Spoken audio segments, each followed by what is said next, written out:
Ang Batangas Police Provincial Office o BPPO sa ilalim ng pamumuno ni Police Colonel Meliton A. Salvador Jr., Officer in Charge, ay nagsagawa ng mandatory drug testing para sa kanilang mga tauhan bilang bahagi ng pinaigting na internal cleansing efforts na ginanap nitong Lunes sa Camp General Miguel Malvar, Barangay Kumintang, Ilaya sa lungsod ng Batangas.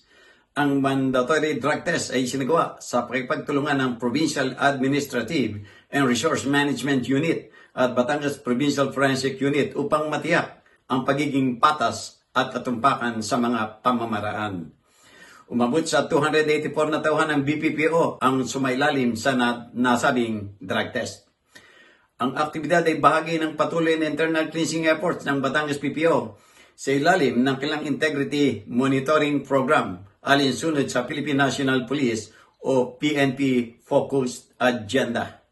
Sa mga proaktibong hakbang sa pagpapanatili na isang drug-free na lugar ng trabaho, tiniyak ng Batangas PPO na ang lahat ng mga miyembro nito ay sumusunod sa pinakamataas na pamantayan ng integridad, disiplina at professionalismo na inaasahan mula sa mga tagapagpatupad ng batas. Sinumang tauhan na mapapatunayan positibo sa paggamit ng mga illegal na substansya ay haharap sa agarang administratibo at kriminal na kaso alinsunod sa umiiral na mga regulasyon ng PNP. Jojo Cesar Magsambalgulat para sa journalnews.com.ph.